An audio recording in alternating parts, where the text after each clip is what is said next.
Fans this anime season have been treated like no other, whether it be because of the new IP showcasing their new animes, or familiar faces coming back into the limelight. There's so many different worlds and shows that you can just jump into that it's an overload for your brain. But I think from all of the shows that I've been watching, there's only one that has actually been like worthy of the title of the anime of the season. Hell, it might actually be anime of the year if it pulls it off, and it's gonna be none other than what the fuck is this?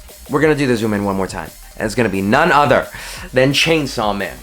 That's much better. Hi, I'm Bayfond, and no hate to Bleach, I just haven't seen it, but Chainsaw Man looks to be my next 10 out of 10 favorite anime. And with this, there's a lot to unpack here. Fujimoto's Chainsaw Man was a breath of fresh air in the stale landscape of shonen battle mangas. Instead of being a love letter to the medium, it's more of a fuck you, and everyone absolutely adores it. For a new IP, so to speak, that has no previous anime adaptation, this is probably the most hyped I've seen the anime community be for a show. The amount of fan excitement behind this is absolutely wild. Months before all of this, you can see all the fan animations of people trying to make their own story and how they think that the characters would act, how they would be animated, or how the entire situation would kind of like unfold in their own like vision of the manga. MAPPA sure did have a lot on their shoulders when it came to animating the show. Let's talk about MAPPA for a second. MAPPA is the one studio that basically picks up every single IP and says, fuck it, we'll do it ourselves. They really don't care about overworking any of their staff members if it means that they're gonna meet the goal on time. I just know that that studio had to be prepared for Halloween because of all the corpses lying around the offices. And this strategy of working on anime until the animators die is actually working phenomenally for them. So I don't really think they're gonna have any real repercussions for what they're doing here, but at the very least, what is coming out is absolute gold. My mind's a little bit jumbled up here. So before I start raving about how good the show is and going in all different kinds of directions, let's do this in a structured way. So to start off, let's talk about the animation. MAPPA has strived to make this show as dark and gritty and realistic as possible. That is definitely not what I expected when I first read the manga. What I was expecting was colors, blood that would seem bioluminescent, and maybe kind of like a JoJo aesthetic, where the color palette would switch whenever there's like a new enemy coming in, or something just happened that flipped the entire situation on its head. But we weren't given that. We were given pretty much the exact opposite, and I think it still works phenomenally. You can tell that the animation staff really wants to hone in on that cinematic feeling. I mean, if you're looking at the OP, that's just littered with movie references that you've probably seen countless of videos on, making comparisons with the actual movies that they're based off of. They've been striving to get the same tones and emotions out of you from these movies and then putting them all down into an anime. And it's working. Each of these episodes goes by so quickly because you're so invested in the story and everything that's going on. The atmosphere is already perfect. If you look at the backdrops, like let's say the cities that they're walking in, or maybe even the offices, it kind of looks photorealistic, doesn't it? They're trying to give you the impression that this can be played by like real people in like the real world, even though you and me both know how crazy it would be for like devils and demons to be running amok. I think when things are gonna start kicking into high gear further down this season, this feeling of realism really is gonna impact the audience. And something that I really like to talk about in the animation is the stylings of the fight sequences. Lots of people stateside here were complaining about the CGI that was used in the battles. MAPPA looked at those complaints and said, we don't understand what you're talking about because this is all actually 2D animated. And they showed us all the work in progress that it actually took to make the scenes. What other shows can you say that the fight sequences are so good that people think that they're made from 3D models? MAPPA might be used to overworking their staff, but that doesn't mean they're gonna support a drop of quality. And the godly storytelling that you get in the OP is fantastic. I mean, there's like hidden symbolism that you can see in every frame. Again, something that you can find in hundreds of other videos that explain a breakdown of everything that goes on here. I think it's insane how they're actually being able to pull this off. And with this, I kind of want to segue into the next part of the video, where I talk about my favorite aspect, the music and the EDs. What other show can you name that isn't Chainsaw Man that has an ED for each episode for its season? I couldn't name any. And if you do, please tell me down in the comments. But what I can say that the animation staff is doing with these EDs is nothing short than experimental. Each one of these has a certain art style that they're going with, or a certain vibe that they're trying to nail perfectly. Let's just say this, in the last episode that we just had, episode 4, we just had a whole power-centric ED, where it just focused on her personality and how she acts, and we basically just got a short and sweet version of it all compressed down into this ED, this song. Looked fantastic because it was using the artwork and basically the color palettes that were used inside the manga, and the song choice went perfect with her. The second OP focused more on the band that was playing. The art that was used in this one is a lot more tied to that band than it is to the anime itself,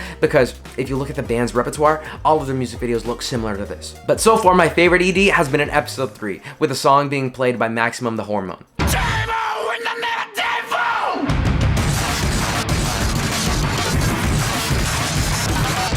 And holy shit, you know how I said that I expected a certain thing for the anime of Chainsaw Man?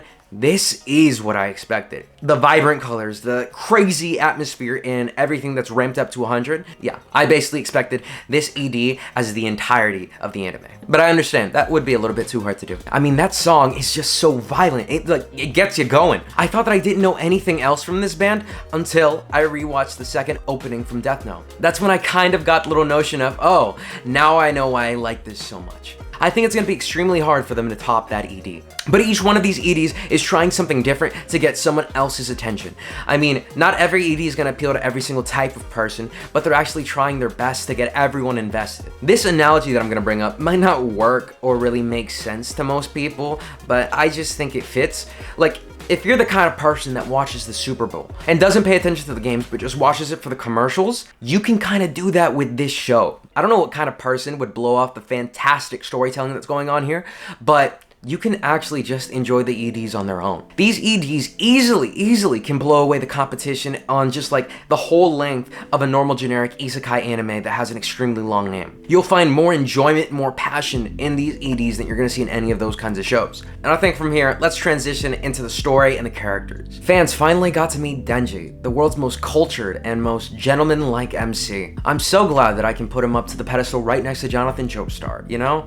A role model for kids all around the world. Yeah, this human embodiment of a raccoon is just so fun to see just hang around and just be himself. Denji's probably the most crucial aspect to get right in this show, and they done did him right. Makima is still as ambiguous and terrifying as ever, and Power is Cartman. Legitimately, Power is Cartman. I am not fucking with you. I've already read the manga, so I already know what to expect when it comes to the characters, the setting, the world. I already love every single aspect of this, and I can't wait to see it on screen. I would say all of the voice actors are doing great jobs, almost a one-to-one to what I imagined when I was actually reading the manga for the first time. And that really helps when trying to tell this story. I mean, episode 1 with the Pochita scene made everyone wish that there was more Pochita in the beginning of the story. And just recently, since we're talking about voice actors, in episode 4, when Kobeni just like showed up for like a second or two and said her one line, fans have been raging about that ever since. Fans have gone ablaze just putting that on Twitter everywhere, worshiping her single word that she says.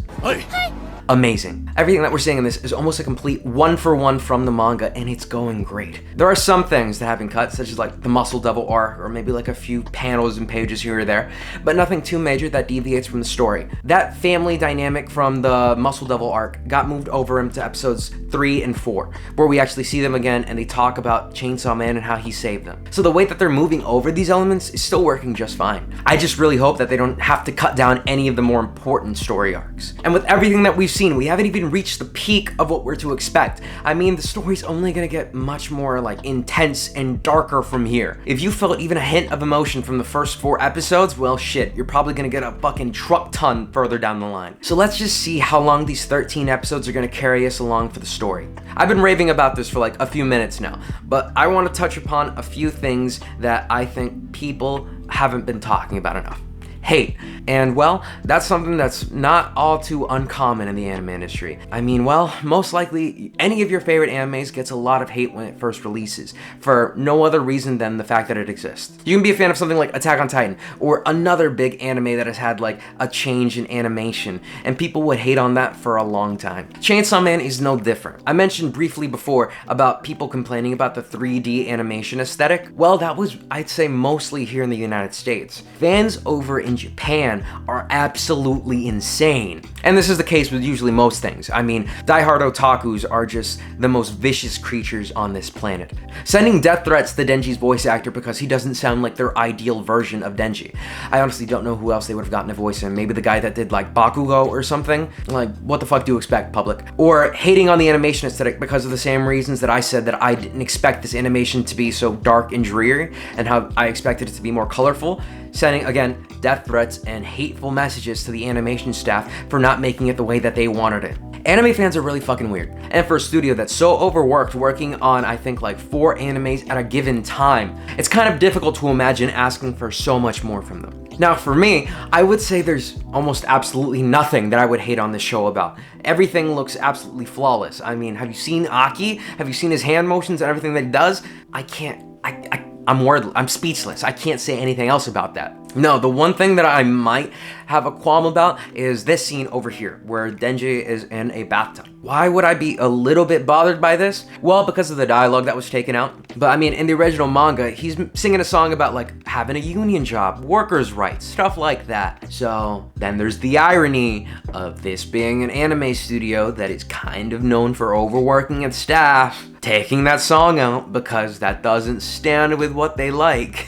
That part's done a little bit dirty, but there's nothing that we can really do about that. So with that, I think I'm gonna leave you guys. I hope that with all the traction that this anime is getting, maybe some of Fujimoto's other works get animated too. No, not necessarily Fire Punch, his other stuff. I would like to see like his more personal stories also be like showcased in maybe like a small little short or something. But we'll see in time how this is all gonna end up. I'll probably make another video when this is ending so that we can all take a look back to see how it all unfolded. But I have high hopes for this. So, see you guys next time, and peace.